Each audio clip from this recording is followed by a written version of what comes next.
Willie D Live. What's up, family?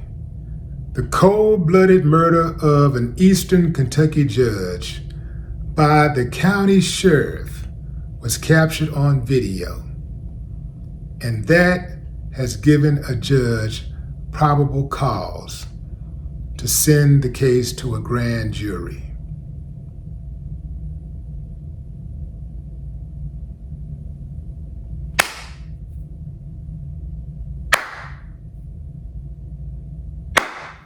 I ain't got no problem with that, but some of y'all do, so let's talk about it.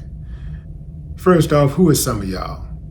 The ones who are in position of power, who allowed dude to retire instead of firing him? This dude stood up in the office of the judge and gunned him down. He was about to walk off, but he finished him off. He turned back. I'm like, I guess he saw him still moving. And he finished him off. And check this out, fam. They're trying to paint the narrative that old buddy was depressed. Yeah, check out how the law reads in this particular case. They're trying to really set it up to make it seem like dude had some mental issues. So therefore, he should not be charged. He should not even have to go to trial. But anyway, check this out.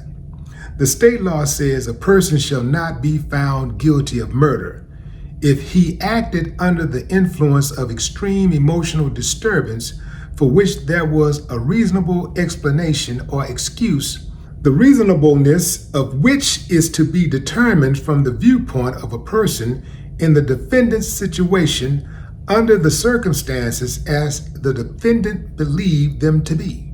The hell is all of that? He shot the man in cold blood. They're trying to set it up, fam. They already allowed this dude to retire. So they're really trying to show him some favor.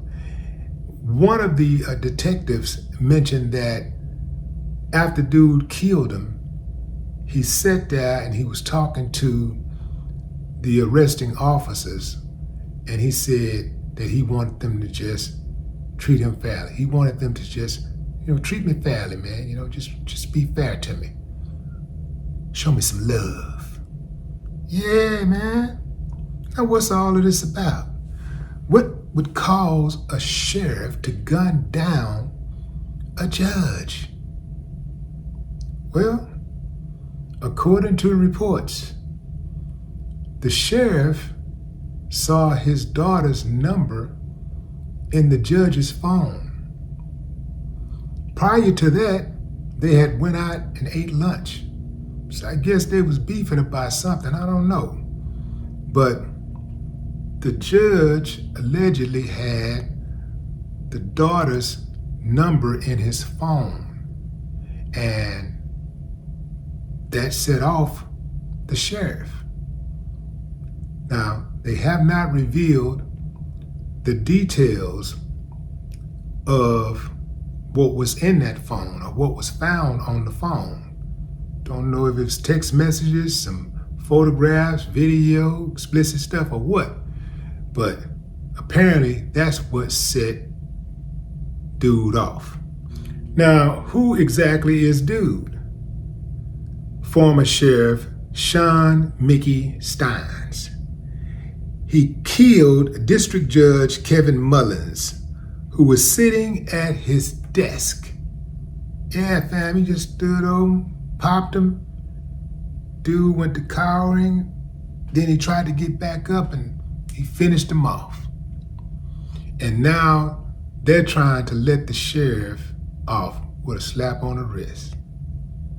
Sometimes they'll send it to a grand jury and it's all just dog and pony. They have no intention on going hard. The prosecution has no intention on going hard to get a guilty verdict. The prosecution has a lot of power in the way they present the case. They can take a case to the grand jury strictly to calm the public, to make them think that, hey man, justice was served and we doing everything that we can do, right? But it's really just a dog and pony. A lot like they do when police officers kill. They don't want to indict at all. But if there's enough public pressure, they'll go ahead and indict with no intention whatsoever at really going hard to get a conviction. Yeah, they do that all the time. And I suspect this is what's happening here. I do suspect that dude, there's a remote chance that dude could be found not guilty based on some type of mental thing going on in his head. That's what I believe.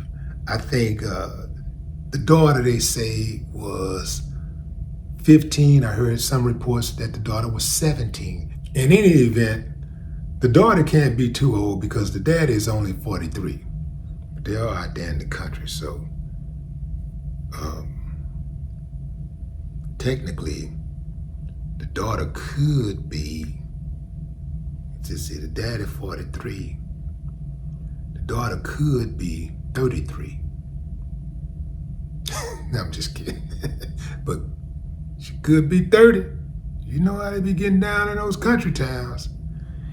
Anyway, fam, if the jury don't buy the crazy man story, then he could be up for the death penalty. But you know they ain't finna kill no sheriff. They're not finna kill a former sheriff because they're special. Anyway, fam, that's all I got for now. What do y'all think about this? Y'all think justice will be served? Or do you think good old sheriff gonna ride off into the sunset with a not guilty verdict? Drop a comment. I'd love to hear your thoughts. No more talk.